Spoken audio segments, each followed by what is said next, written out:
Para para sa kaalaman ng lahat, Edibong lang ng pangalan ko pag dito tayo sa Sabungan. Yung congressman, dito na lang yun, Boss Eric. Okay, anong gusto mong title bukod sa Kong? Iba na lang. Edibong lang, Ha? okay na yun, Mananabo. Edibong na lang. Oo. Okay. Ngayon ako po'y makikiusap sa lahat dahil ako po'y nabigyan ng role na ipakilala po ang Pitmaster family at ako po'y nakikiusap sa lahat ng Pitmaster family na pumunta po dito sa loob nang sa gayon makilala po ng bayan ng Pilipinas.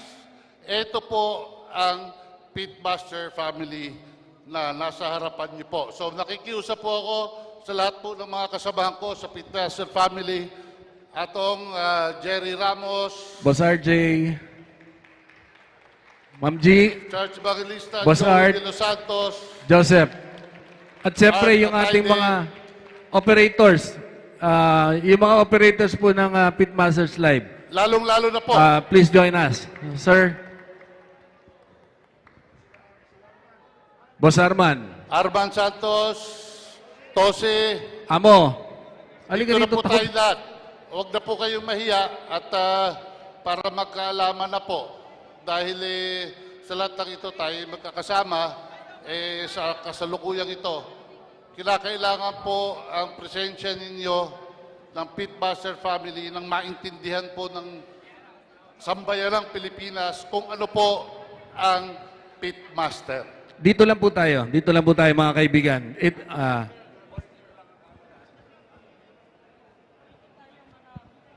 Ang dami nyo nakapula. Ha? Ano kayo? Ang dami ba nakapula? Ano ba meron? Parang ito- dumudugo ah. Ha? NPA ba kayo? Okay po. Hindi na po natin patatagalin.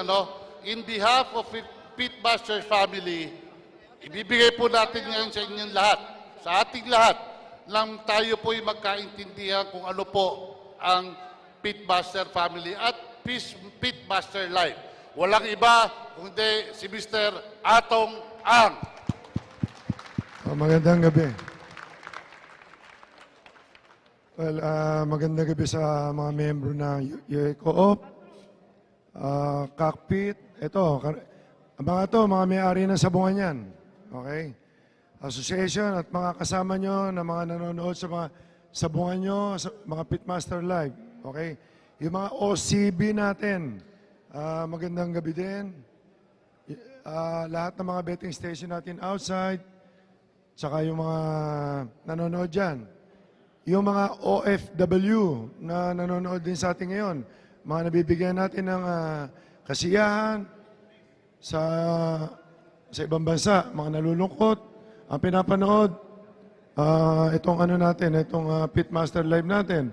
So, yung mga nakikita nyo, mga may-ari, mga legit na mga sabungero yan. Mga may-ari na sabungan. Okay?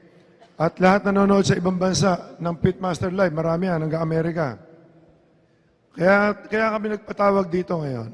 Kasi gusto lang natin sagutin ang isang dating dating congressman at idol nung araw sa mga paninira niya sa ating Pitmaster Group.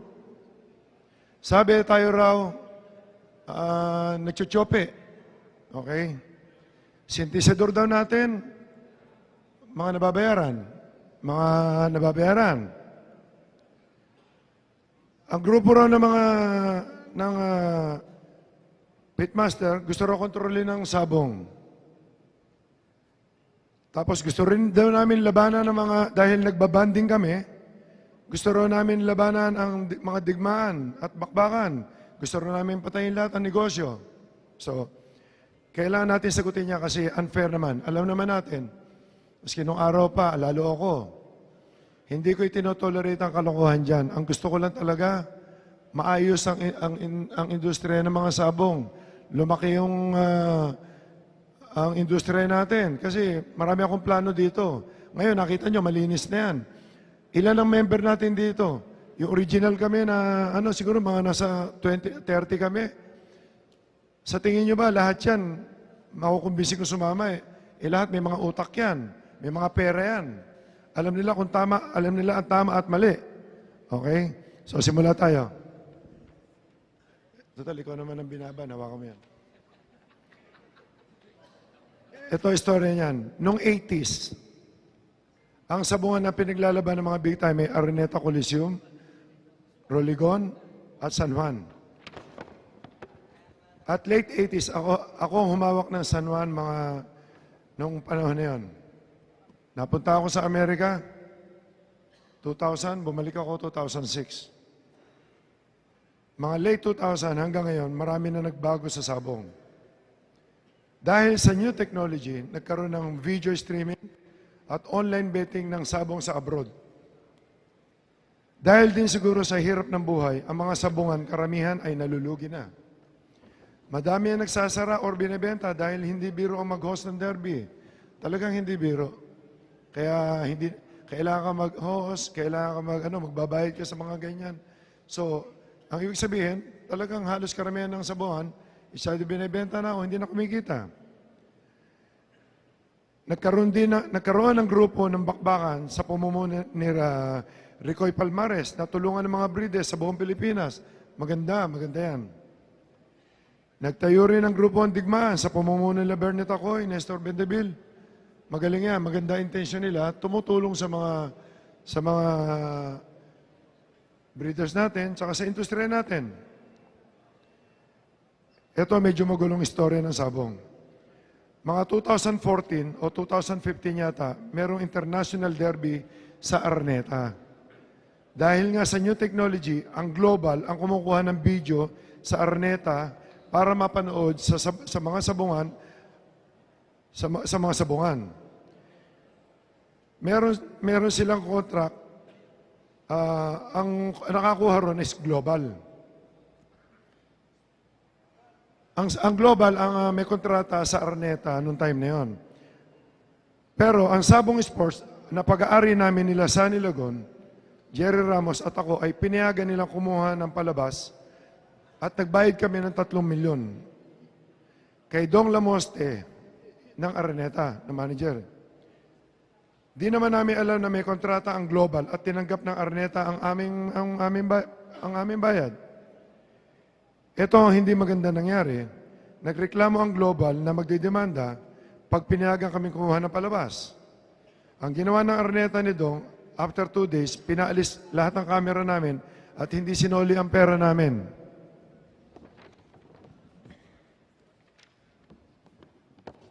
Ang ginawa namin ay dinemanda namin ang Araneta sa kalokohan nila. Pagkatapos, dun pinanganak ang pitmaster sa Resort World. Na binubuo nila Jerry, RJ Mia, Gold Plaza, Sunny Lagon, Eric De La Rosa at ako.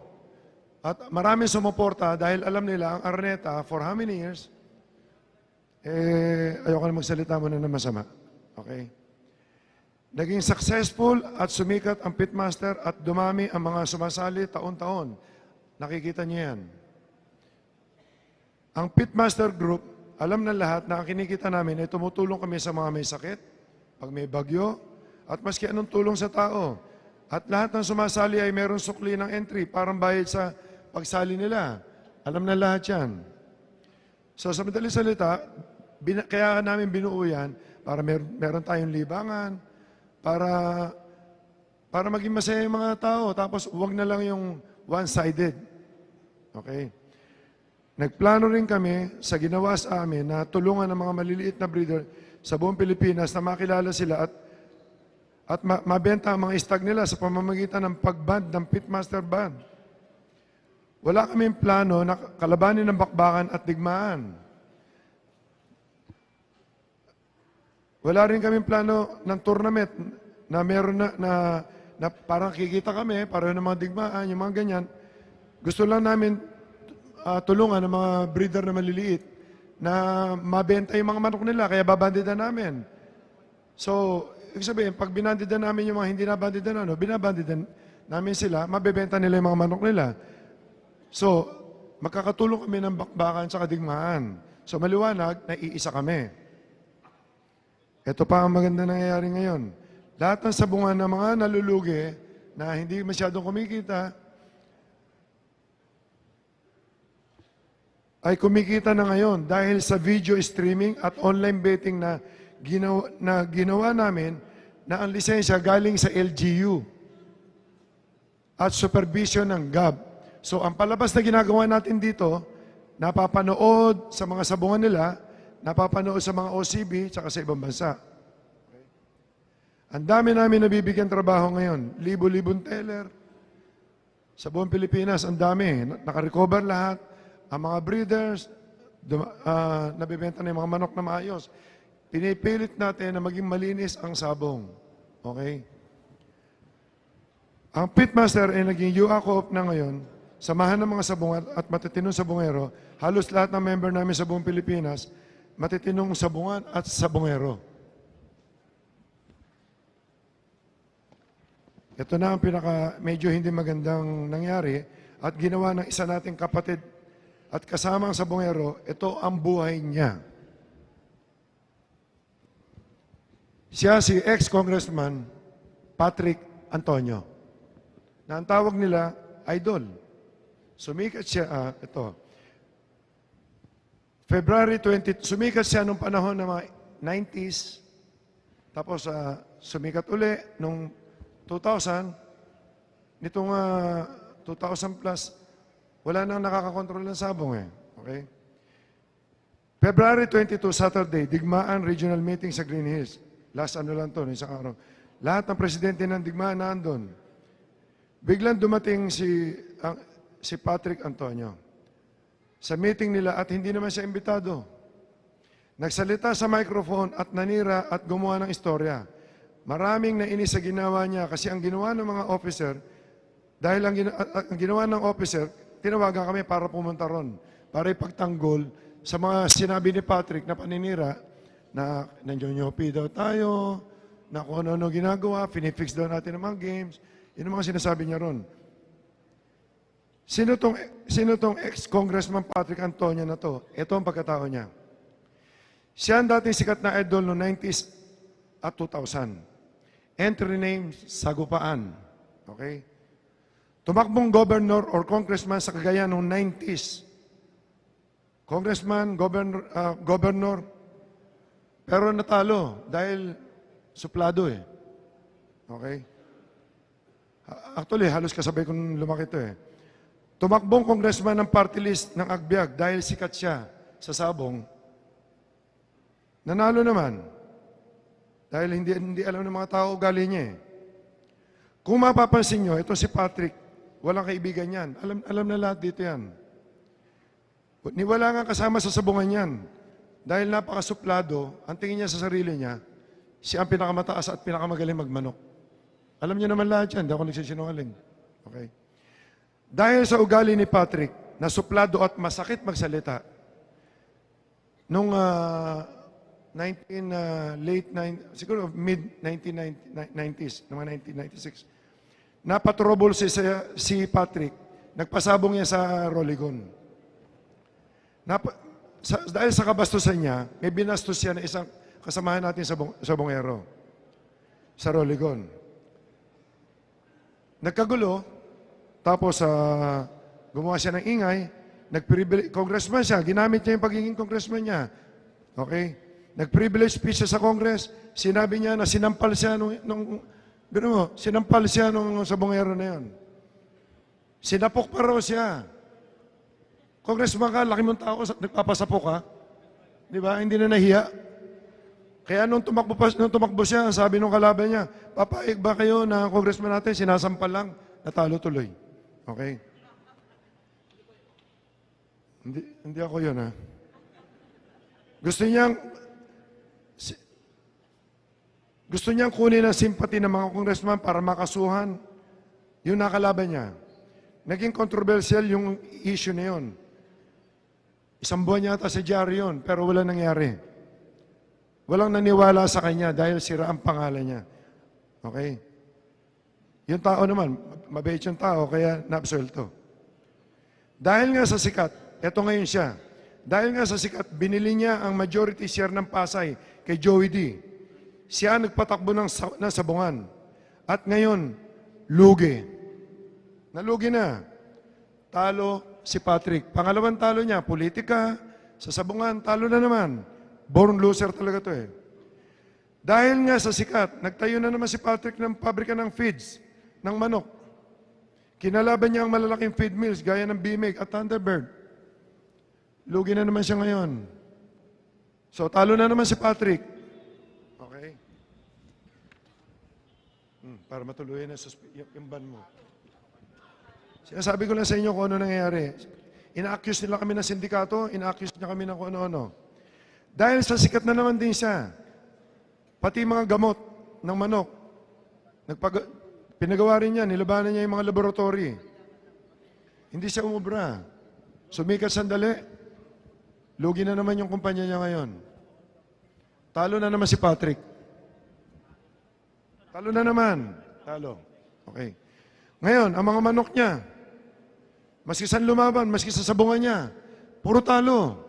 Sumali dito yun, 2 beses yata, 1 beses. 5 manok, 1 nanalo.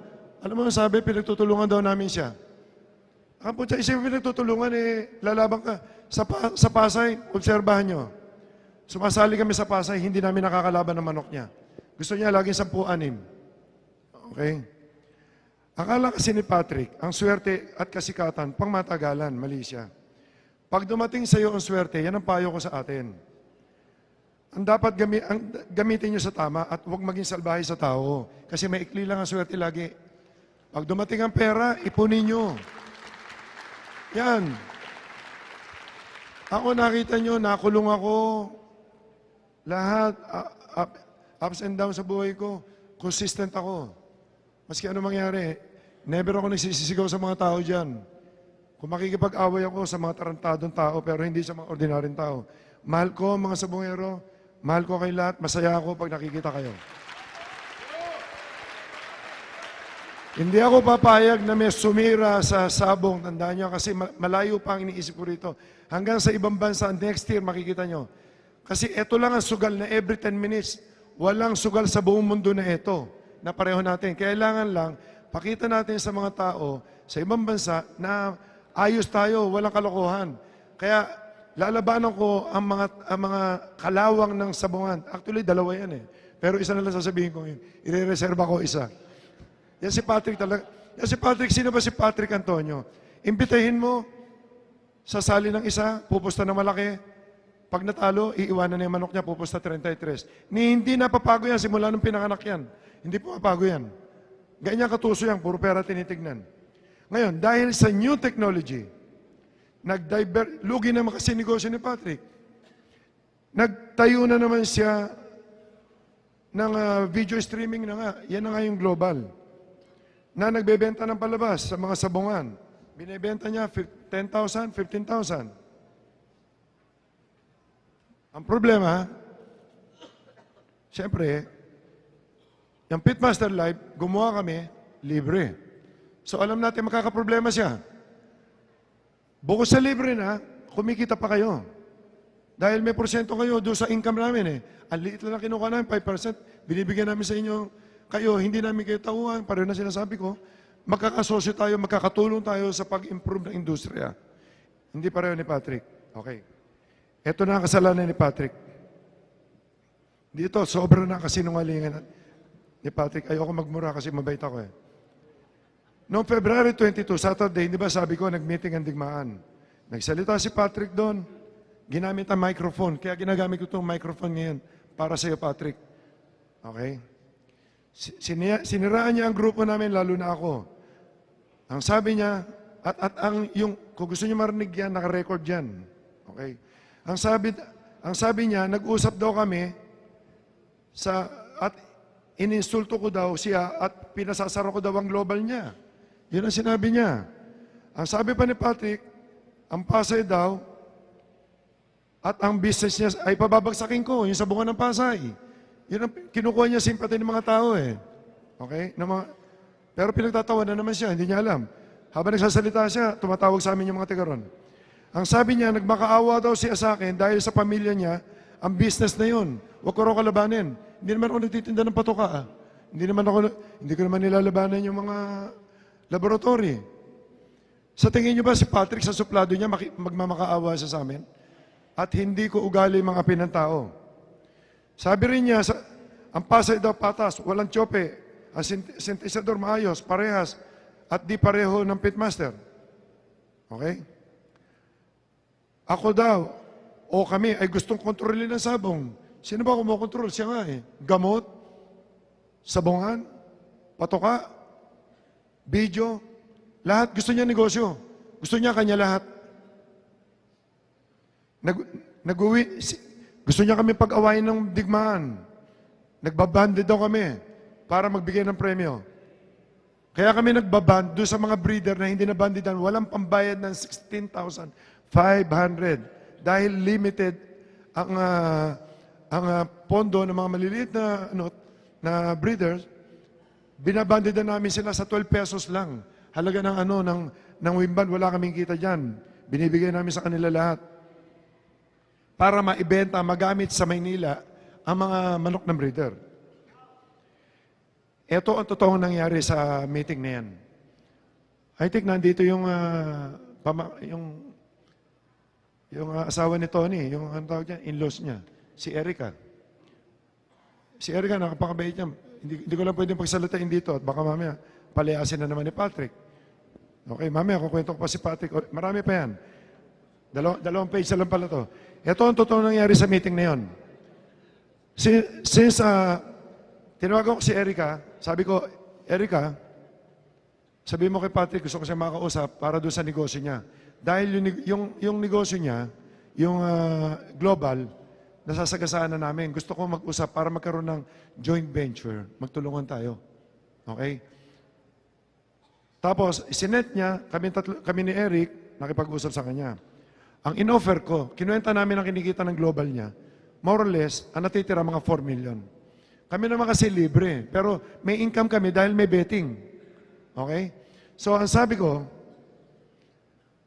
Patrick, diretso ko yung camera sa mata ko, makikita nyo. Ang sabi ko, Patrick, sabi ko sa'yo, bibigyan na lang namin ng pera mo, mag-joint na tayo, gamitin natin yung mga makina mo, tsaka makina namin, bibigyan kita ng mga 5 million sa isang buwan, happy ka na ba? Yun ang in-offer ko. Yung pangalawa, yung sabungan mo, since may hina na yan, bubuhayin natin. Every Friday, yung grupo ng Pitmaster, magpapaderby tayo dyan every Friday para dyan kami magpapasabong. Yan ang papalabas natin para mapanood sa ibang bansa at babayaran ka pa namin. So, tulong pa rin. At yung mga patuka mo na wala nang bumibili, ipapalabas natin lagi sa stream natin, napapanood ng mga tao at mabibenta yan. Tulong-tulong lang tayo, Patrick. Sabi ko ganon. So, hindi naman sumagot si Patrick. Ano pa sinabi niya? Wala naman, no? O, naghiwalay kami nang walang pinag-uusapan. Yun lang. Okay. Na-memory ko na pala. Si Patrick, talagang napakalikot niyan. Tignan niyo to, talagang lahat ng sinabi ko sa iyo, yan ang totoong buhay ni Patrick. Nasundan ko yan, sabay kami halos na ano eh. Kami ang magkalaban lagi sa sabong nung late 80s, 90s. Lagi akong dihado. Yun ang gusto ko. Dahil mas malaki tama ako lagi. Ako talaga laging kalaban niya sa sabong. Kaya buti na lang, hindi kami nag-away. Pero talaga yatang loser siya talaga at traitor. Tignan niyo na lang to ha. Example ko sa inyo, andyan lahat ng mga mananarea. Noong nagpapanalo siya, ang pinakamagaling na mananari natin si Noli, alaga niya yan. Puro champion. Binigyan pa niya ng kantin. Noong napagtatalo na siya kasi puro bulok ang manok niya, pati kantin tinanggal, pati si Noli tinanggal. Tignan niyo kung anong klaseng tao yan. Noong 90s, nagpapanalo siya, ang kinukunan niya ng manok, si Lance De La Torre, ang galing na breeder. Noong napagtatalo siya, dahil bulok na manok niya, ang sinasabi niya, bulok yung manok ni Lance De La Torre, iniwanan si Lance. No, sumikat na naman siya noong 2000. Ang ginamit niya ay Sculin Brothers. Gumaling na naman ang manok niya na pansamantala. Pagkatapos noon, siniraan na naman niya yung away na naman sila. Wala siyang hindi nakaaway. Actually, pag naglalakad siya, yung anino niya, wala sa tabi niya eh. Ayaw na rin sumama sa kanya. Ngayon, itong huli si Arnold. Ginagamit niya. Ngayon, nasa si Arnold? Imbis na kasama niya, kung saan nagpapapinance ngayon. Di ba? Kami, tignan nyo kami mga big time sa Sabong. Lahat ng mga tao namin, yun at yun din. Dahil marunong kami mag-alaga. Ako, mga trainer ko, 30 years na sa akin. Maski wala ako, punta ako ng Amerika, ayos pa sila lahat. Saksakan na sinungaling yan. Ngayon, dahil sa hindi ka bagay, ito Patrick, lahat tayo rito. Kapareho na sabi ko nga sa inyo, ito na yung huli. Mahal ko ang Sabong, ang industriya natin, pilitin natin ayusin, ang kalawang ng industriya na to, alisin natin sa industriya na to. Ikaw, Patrick, mahilig ka magpaaway ng tao, mahilig ka mang-ape. Napakasinungaling mo pa, leche ka. Okay? Hindi, sinasabi ko lang, kasi yung sa mga tao eh. Okay? Mula sa araw na to, lahat ng pasabong namin, ban ka na, hindi ka namin kailangan dito. Ngayon, nakikiusap ako sa mga kasamahan natin sa Bungan. Nakikita niyo naman si Patrick. Pagkasasali sa inyo, huwag niyong tanggapin. Basura yan ng sabungan. Ever since. Sasali yan, pag nagpapanalo manok niya, paparada ng malaki, galit pa yan pag hindi nakasa. Pag natalo manok niya, iiwanan yan, hindi kayo pupustahan. Ito, totoo to ha. Nung kalakasan ng Pasay, gusto niya pabaksakin ng NCA. Walang kaibigan si Patrick ha, maski sino. Sinasabi ko na sa inyo. Ngayon, yung manok niya na sinasali niya sa NCA, nakikita niyo nakasulat, finance, na hindi niya pinupustahan yun. Pinapapinas niya kila Joe Santiago. Isipin niyo kung anong klaseng tao yan. Di ba? Walang prinsipyo sa buhay eh. So, ibig sabihin, inaano ko lang, na nakikiusap din ako, linisin natin, pag-anuhin na natin, na iba na natin yan sa lahat ng sabungan kasi basura yan. Huwag niyo rin bilhin yung produkto niyan dahil laos na yan eh. Diba? Okay, maraming salamat sa inyo. Yun Tuloy natin sa sabon natin, ha? na. Okay, Okay. alam ko, naiinip na tayo lahat sa laban. Ngayon, naipalabas na ni Atong yung kanyang sama ng loob at sana maintindihan natin, maging objective lang. Ngayon tayo dito, ito po yung Pitmaster family, nakikiusap sa ating lahat.